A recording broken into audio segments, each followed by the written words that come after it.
You know, as an adult at the rightful age of 19 years, 7 months, 15 days, 19 hours, 58 minutes, and 58 seconds at the time of this recording, there's only two things really keeping me going at this point.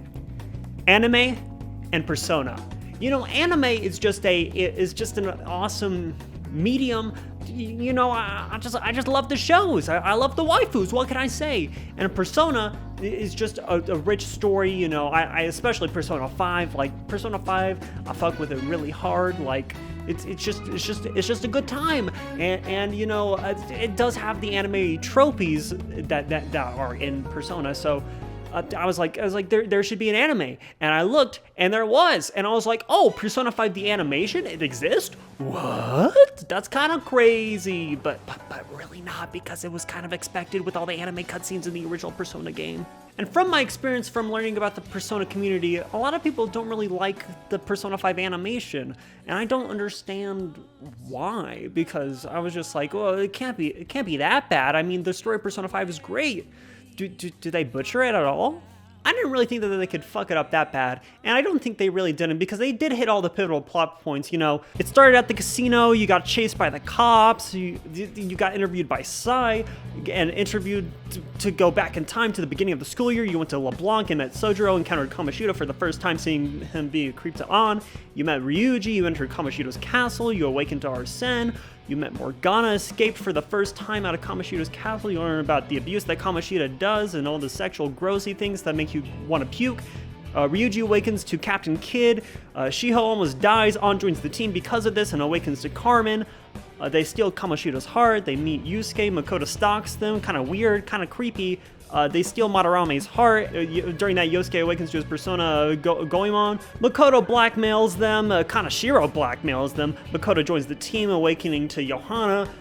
They steal Kaneshiro's heart. They get hacked by Futaba. They meet Futaba. They steal Futaba's heart as Futaba awakens to her persona Necromatrocon, or whatever the name is.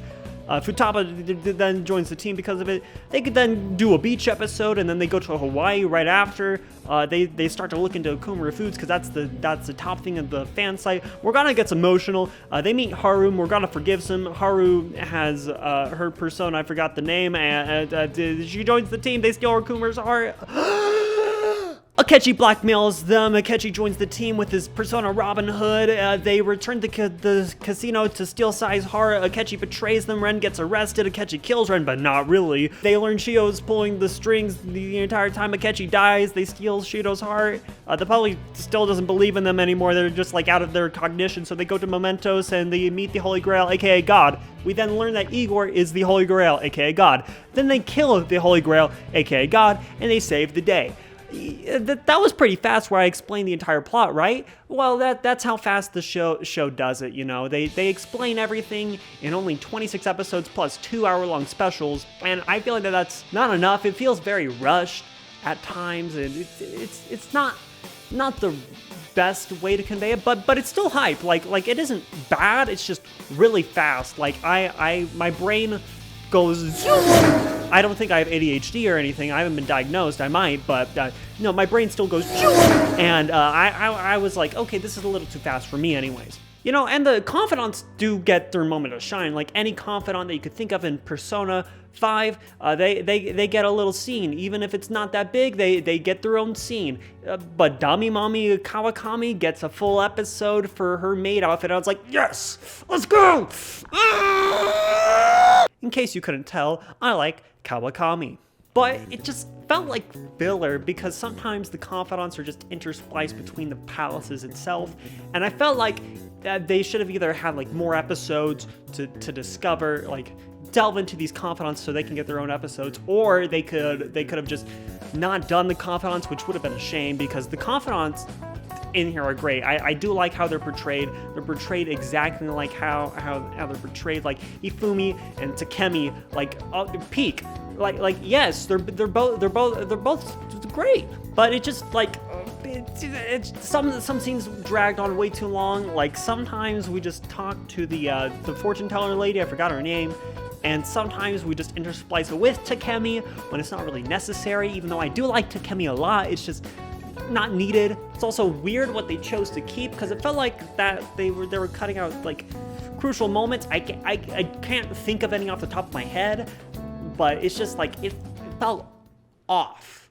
Like some things felt like they dragged on way too long. Like I love the Hawaii section and the beach episode section, but they were right back to back, and I was like, we gotta have only one or the other, right? We can't have 2 beach episodes right back to back, okay? I know how that's how it was in the games, but come on, man. And because of this, I feel like the show didn't have the same impact on me watching it.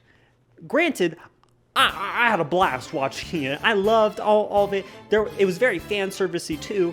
With every scene, with every character, I was like, yes, these are true to the characters. Especially like with a beach episode, I was like, ooh, the swimsuits are accurate. Oh, okay. But it's just like, okay, it's for the fans, I guess, and promotion material for the actual game. But it's just like, it could have been so much more.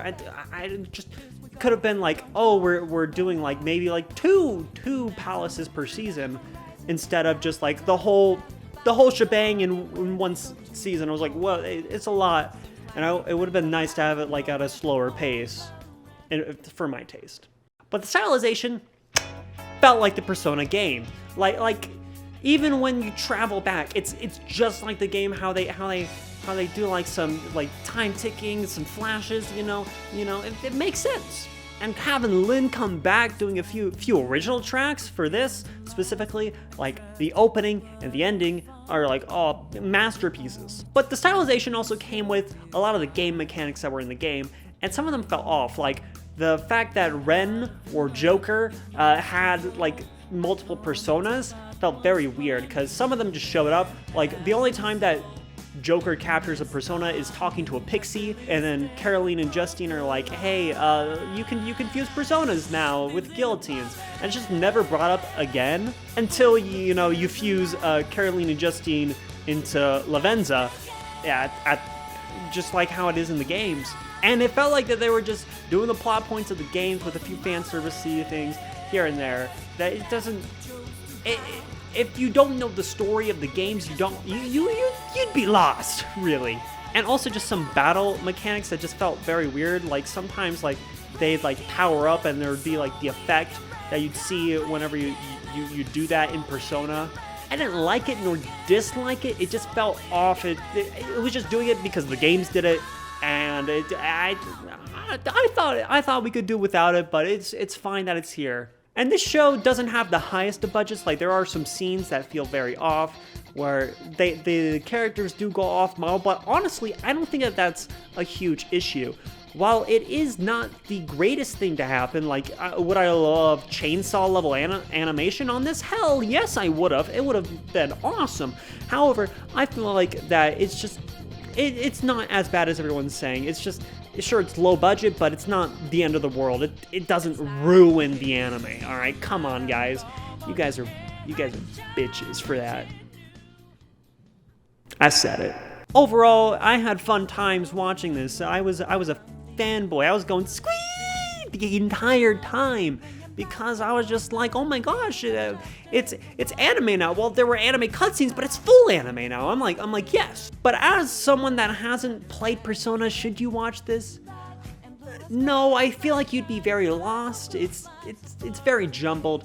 But personally, as a Persona fan, I love this. It's kind of like how people who watched the Mario movie love the Mario movie, but people who didn't play Mario were like, I don't get it.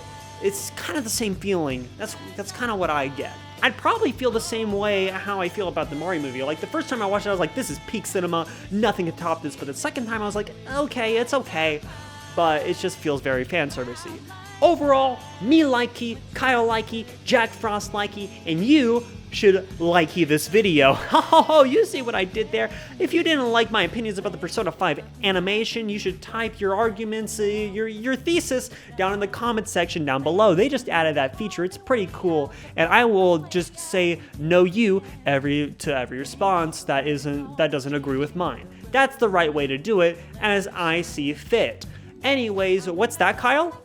You're saying they should click right there to watch the World's End Harem video? And what's that, Jack Frost? You're saying you should click right there to subscribe to the YouTube channel? Well, You guys are doing my job right there. Wow, thanks guys. But yeah, I'll see you in my next video, and yeah, bye.